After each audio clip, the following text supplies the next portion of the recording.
Hello दोस्तों, मेरा नाम है आरफ और मैं पहली क्लास में पढ़ता हूँ। आज मैं आपको चित्रों के माध्यम से गिलहरी की एक मज़ेदार कहानी सुनाऊंगा। उम्मीद है आपको कि ये कहानी बहुत पसंद आएगी। चलिए कहानी की ओर। कहानी के पहले सीन में दो गिलहरियाँ हैं, एक सफ़ेद और एक भूरी। वह दोनों बहुत पक्के मित्र थे। एक दिन वह दोनों फंस गए। वह दोनों मिलना चाहते थे, बट कैसे मिलेंगे क्योंकि एक इधर है और एक इधर है और बीच में बहुत बड़ी नदी है और उसमें एक क्रोकोडाइल भी है। और सफ़ेद वाली गिलहरी ने बोला कि मैं इसमें तैर के आ जाती हूँ। तो फिर भूरी वाली गिलहरी ने बोला, नहीं, तुम्हें नदी अपने साथ बाहर ले जाएगी।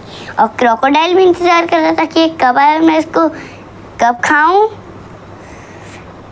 तो सोचो आगे क्या हुआ होगा। सोचो। मैं बताता हूँ चित्र के अगले दृश्य में। फिर सफ़ेद वाली गिलहरी के पास एक रस्सी थी। फिर सफ़ेद वाली गिलहरी ने रस्सी पर एक फल बांधा और भूरी वाली गिलहरी को फेंक दिया। फिर भूरी वाली गिलहरी ने पकड़ा और फिर बोला, हाँ, इसको तो मैंने पकड़ लिया, अब क्या करूं। और क्रोकोडाइल सोच रहा है कि ये दोनों कर क्या रहे हैं। उसके कुछ समझ में नहीं आता। सोचो आगे क्या हुआ होगा। सोचो आगे क्या होता है मैं बताता हूँ अगले सीन में।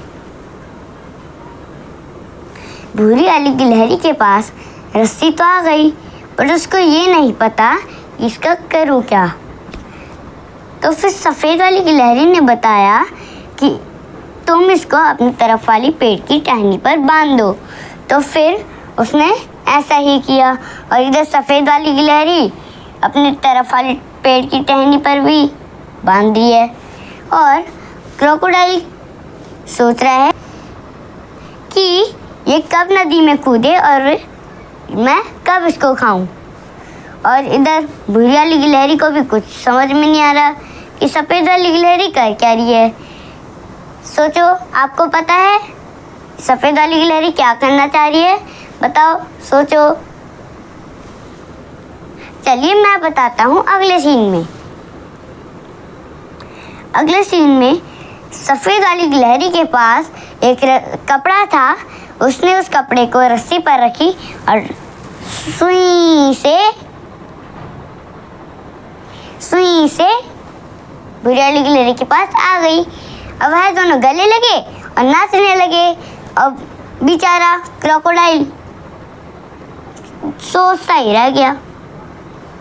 इसलिए बोलते हैं, रोने से काम नहीं होता, दिमाग लगाने से होता है। आप कमेंट में अगर कहानी अच्छी लगी तो लाइक, शेयर, सब्सक्राइब ज़रूर करना।